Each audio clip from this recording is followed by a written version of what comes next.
오늘은 창세기 9장을 보도록 하겠습니다. 방주에서 나온 노아와 가족들에게 하나님께서 복을 주시며 말씀하시기를 생육하고 번성하여 땅에 충만하라. 땅의 모든 짐승, 공중의 모든 새, 땅에 기는 모든 것, 바다의 모든 고기 너희 손에 붙였습니다. 하시면서 산 동물을 먹을 수 있도록 허락해 주셨습니다. 인류의 처음 식생활은 완벽한 채식문화주의였습니다. 하나님께서는 독성을 지닌 채소나 독성을 지니지 않은 채소나 식물을 가리지 않고 인간 모두에게 먹을 수 있도록 허락해 주셨기 때문입니다. 그런데 불행하게도 최초의 인류의 죄는 먹는 것으로부터 시작이 되었습니다. 선악과 사건을 보았을 때 사탄의 꾀임에 넘어간 인간이 뭐라고 얘기합니까? 먹음직하고 보암직도 하고 지혜롭게 할 만큼 탐스럽기도 한 나무인지라 여자가 그 실과를 따먹고. 선악과 사건 이후에 인류는 자신의 의지와는 전혀 관계없이 영원한 생명을 잃고 육체의 죽음을 맛보게 되었습니다. 노아 홍수를 거치면서 조건부 육식을 허용받게 되는데 단 고기를 먹기는 먹되 기름과 피는 먹지 말라는 식생활 문화에 대한 규례를 하나님께서는 레위기 3장을 통해서 우리에게 주셨습니다. 고기를 먹어라. 그러나 고기를 먹을 때는 누룩을 넣지 않는 무교본과 쓴 나무를 아울러 섭취하라는 매우 구체적인 식생활 지침까지 내렸습니다. 이렇듯 인류의 식생활 변화는 죄의 역사와 같이 하고 있다는 것입니다.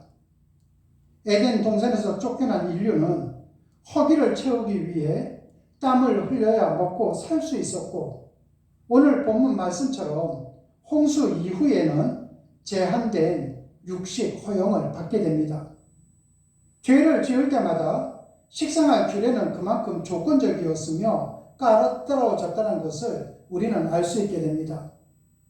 독성을 지닌 식물이나 채소까지도 모두 먹을 수 있었던 완벽한 식생활 문화가 이처럼 까다로워진 이유가 무엇이라고 생각하십니까? 그것은 간단합니다. 인간이 지은 죄 때문입니다. 사람의 죄악으로 인하여 식물들도 그 생명력을 잃었기 때문에 채소나 과일, 열매만으로는 생명을 유지할 수가 없었던 것입니다. 창세기 3장 17절을 보니 땅은 너로 인하여 저주를 받고 땅이 저주를 받았습니다. 누구로 인해서 저주를 받은 겁니까? 인간으로 인해서 저주를 받은 것입니다. 그래서 너는 종신토록 수고해야만이 그 소산을 먹을 수 있다고 하나님께서 말씀하신 것입니다. 그런데 노아 홍수 이후 사계절이 생겼습니다. 노아 홍수 이후부터 추위가 생겼고 더위가 엄습했습니다. 이런 환경 가운데에서 인간이 견디기 위해서는 채소만으로는 역부족입니다. 그래서 하나님께서는 인간을 불쌍히 여기사 동물을 제한적으로 먹을 수 있도록 인간에게 허락하시게 된 것이었습니다. 이것은 하나님께서 그럼에도 불구하고 인간의 먹을 것을 미리 예비하시고 책임져 주시는 분이심을 나타내 보이시는 분이기도 한다는 것입니다. 사람이 무엇을 먹을까 염려하기 전에 하나님께서는 이미 준비해 두시고 예비해 두셨다는 것입니다. 믿음의 사람들은 먹을 것과 입을 것을 걱정하기보다는 먼저 그의 나라와 그의 의를 구하기를 힘써야 된다는 의미가 하나님께서는 모든 것을 미리 준비해 주시는 분이시기 때문입니다. 의식주의에 대한 기본적인 문제에 대해서 하나님께서 책임져 주시겠다고 성경은 약속의 말씀을 우리에게 주고 있습니다. 그리고 하나님께서는 다시는 홍수로 멸하지 않겠다고 약속까지 해주셨습니다. 그 약속의 증표가 뭡니까? 무지개입니다. 왜 무지개입니까? 무지개는 아름답습니다. 하나님의 약속은 아름답습니다. 무지개는 큽니다. 하나님의 약속은 큽니다.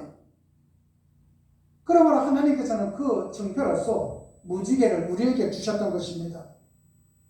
노아의 홍수는 인간에게 하나님의 심판을 의미합니다. 그러나 무지개 언약은 하나님을 믿는 믿음의 사람에게는 심판을 면해 주겠다는 약속이었던 것이었습니다. 언약의 증거를 주시는 하나님의 모습을 가장 잘 보여주는 말씀이 있다면 그것은 요한복음 3장 16절 말씀일 것입니다. 하나님이 세상을 이처럼 사랑하사 독생자를 주셨으니 이는 저를 믿는 자마다 멸망치 않고 영생을 얻게 하려 하심이라. 이처럼 분명한 증거를 보여주셨음에도 믿지 않는 사람들은 미련하고 그리고 불쌍하며 심판에 이르게 될 것입니다. 우리가 정말 심판을 믿는다면, 또 하나님의 약속을 믿는다면, 하나님의 신실하심을 믿는다면 모든 하나님의 말씀에 대하여 우리는 순종하며 나가야만 된다는 것입니다. 그러므로 우리는 죄악을 멀리하고 구속을 벗어버릴 수 있어야 하고 벗어버릴 수 있는 것, 이것이 그리스도의 길이 되어야만 된다는 것입니다. 이와 같은 일들은 믿음으로만 가능한 일인 것입니다. 하나님을 믿는다는 것은 하나님께서 하신 말씀을 믿는 것이요 하나님의 약속을 믿는 것을 말하는 것입니다. 여러분 모두 다가 그 하나님이 주시는 말씀을 온전히 믿고 순종하며 걸어가시기를 주님의 이름으로 축원합니다. 기도하시겠습니다. 하나님 아버지 감사합니다. 오늘 피어따지는 들풀도 입이시는 하나님, 하늘을 나는 새들도 먹이시는 하나님, 우리가 먹고 사는 문제로 또한 건강의 문제로 하나님께 구하는 바가 많습니다. 그러나 오늘의 모든 염려를 주님께 맡기면서 살아가기를 소망합니다. 오늘도 하나님의 영광을 위하여 살라고 새 날을 허락하여 주셨사오니 우리 모두가 믿음으로 살게 도와주시옵고 말씀으로 살게 도와주시옵고 오직 하나님의 영광을 드러내는 일에 수고와 애씀을 아끼지 않는 삶을 살아갈 수 있도록 성령님께서 도와주시옵소서. 그의 나라와 그의 의를 위하여 쓰임받는 일꾼들이 될 수 있도록 우리 주님께서 우리를 사용하여 주시옵소서. 주님 고맙습니다. 예수님 이름으로 기도드렸습니다. 아멘.